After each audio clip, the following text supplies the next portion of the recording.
In defense of the quote boomers slash quote, the social skills of us Gen Z is terrible. Honestly so tired. Oftentimes older generations will judge younger generations. You see it now with Gen Z people judging Gen Alpha. I don't really judge Gen Alpha, but as a Gen Z, I understand some of the things older generations say about like the quote Gen Z stare slash quote how rude he are. How we don't have work ethic or communication skills whatsoever. Obviously not every single person is like this, but as someone born in 07, it's real. Like it's so difficult to have a conversation. I'm not saying it's wrong to be more introverted. I myself am introverted, especially as I've gotten older, but I still interact with people. I'm the kind of person who will walk down the street and smile at people as I walk past. If I like someone's outfit sometimes, I'll tell people quote I love your outfit slash quote. I'll start conversations with my neighbors. I love talking to older people. Sometimes they'll strike a conversation with you and it's great. I remember this old man who sadly passed away recently. He would talk to me sometimes about the war, his life, his dog, and I loved talking to him. I wish it was that easy with people my age, to just go up to someone and start a conversation. I'm not saying it has to be like when you're a little kid in the playground and you go up to someone and say quote hey can we be friends? Slash quote and you become instant best friends. But why can't we just interact? I'll go up to people my age maybe, if we are in the same class, same activities or work, and I'll try to start a conversation, and I swear I could have a more productive conversation with a wall. I'm not saying we have to have an extremely deep conversation, but either I get completely ignored and stared at, or like one-worded answers that don't go anywhere. I think we should be a bit more like the older generations in the sense that we actually talk to people. Also, I find a lot of people are really mean and judgmental. You see it with every generation too, but at least in my area people are so rude. They make fun of people for no reason, when they don't even know them. Some people automatic decide not to like people, and it is true in the workplace. I find it difficult to get a job due to my age, because a lot of people subconsciously think people my age don't have the social skills to work retail. And I have before, and I'm very good at it. But I've seen how people my age just don't have any customer service skills. And I've been told by a job coach that he can tell I would be great in customer service. He meets people my age who just don't know how to respond and have a conversation. And I'll admit I kind of do pause sometimes when people talk to me by surprise, and I have to think of what to say.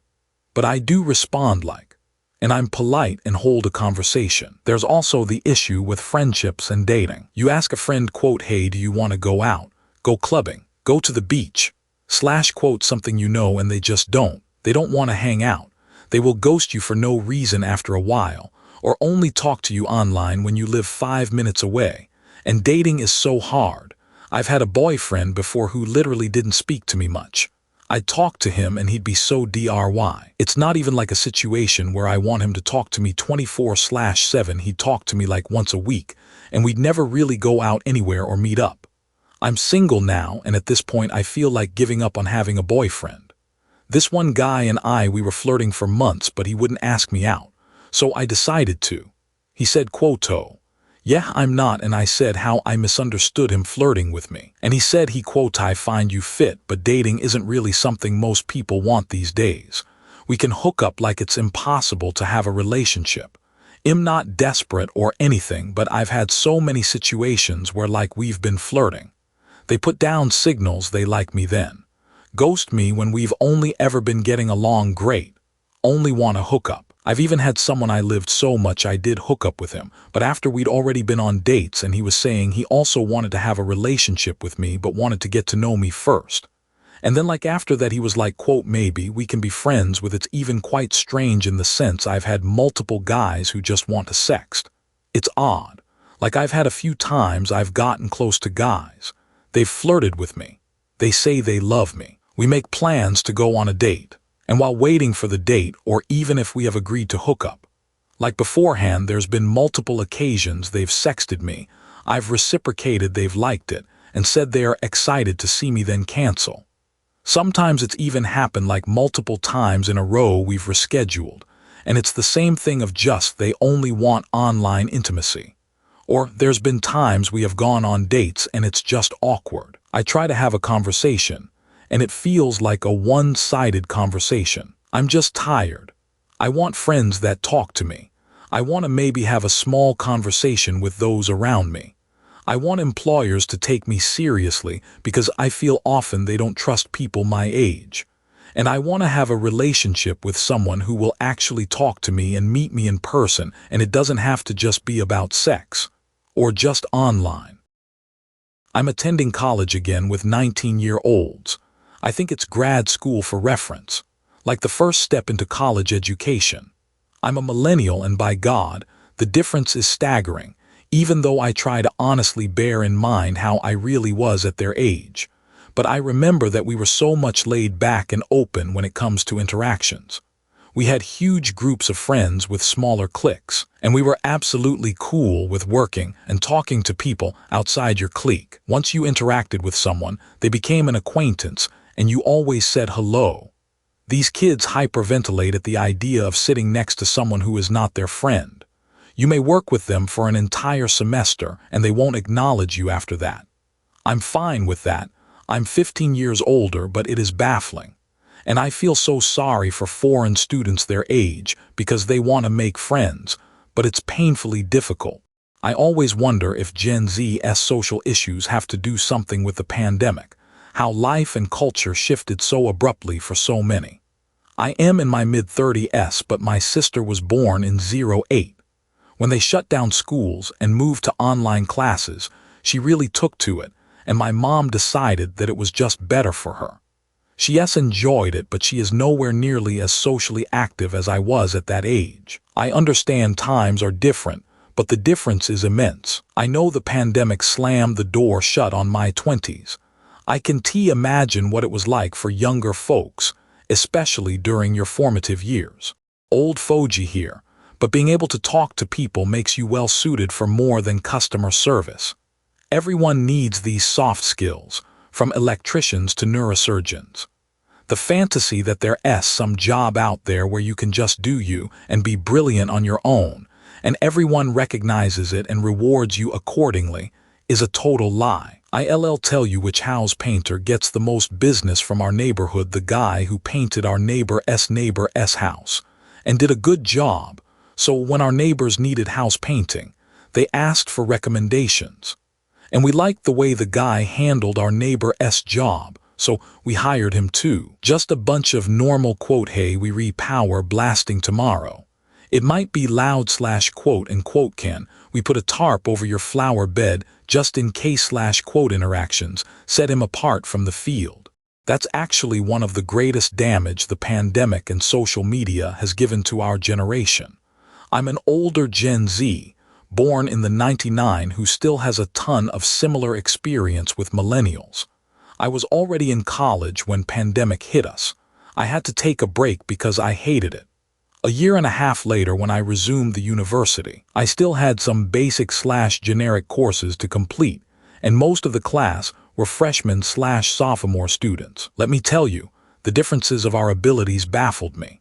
I'm by no means perfect student, but their comprehension skills was worse than middle schoolers. The professor on that course had to turn back more than 3 assignments because those students didn't know what to do, but also didn't ask, did they think that the answers would fall from the sky or something?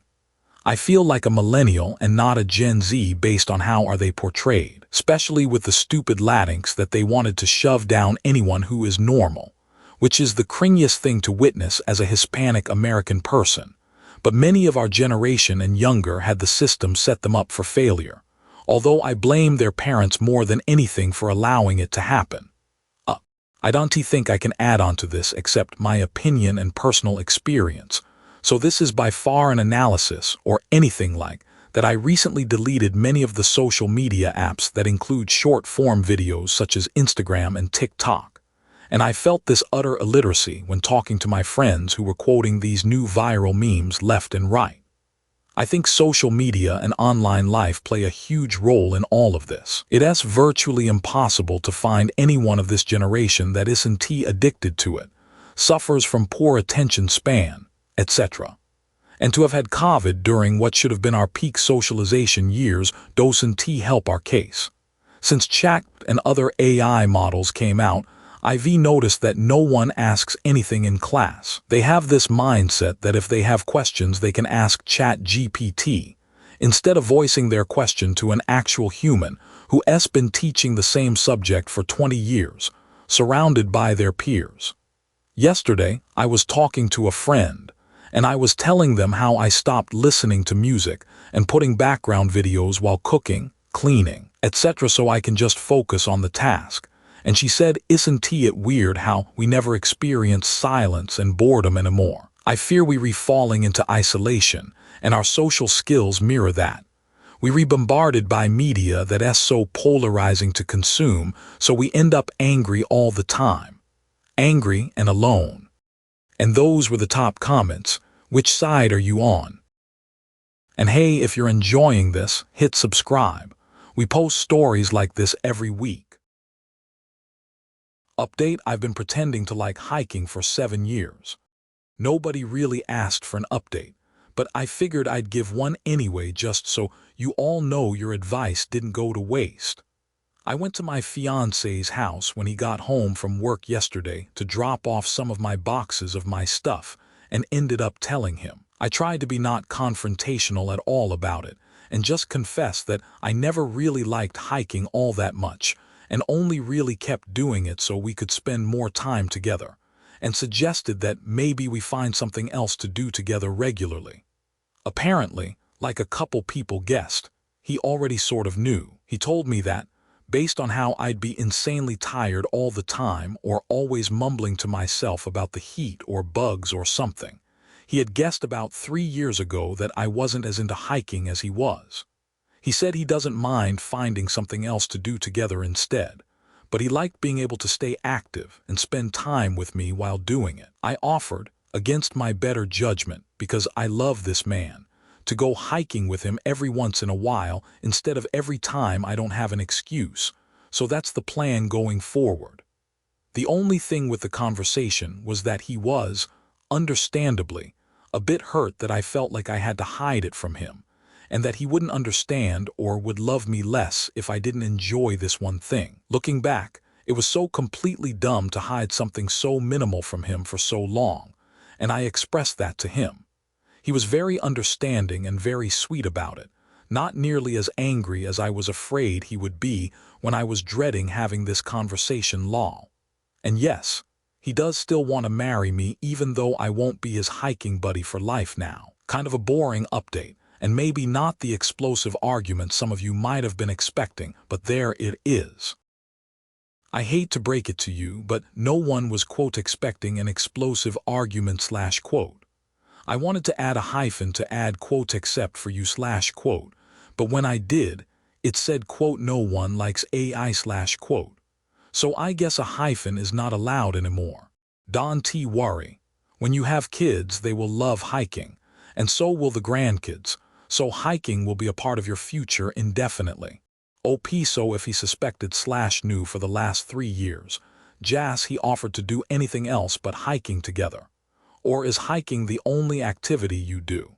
Is he participating in any activities you personally like?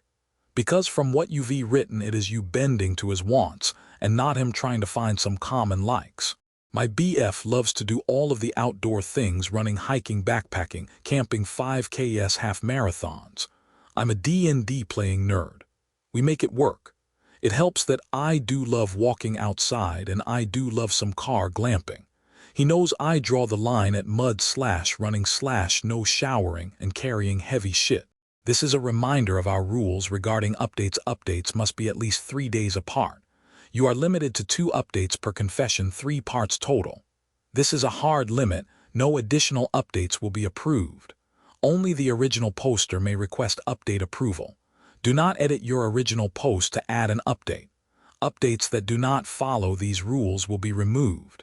If you have questions, please message / compose to r / true off my chest the mod team. I am a bot, and this action was performed automatically. Please contact the moderators of this subreddit, message / compose To r/true off my chest if you have any questions or concerns. Well, there you have it. Drop your verdict in the comments.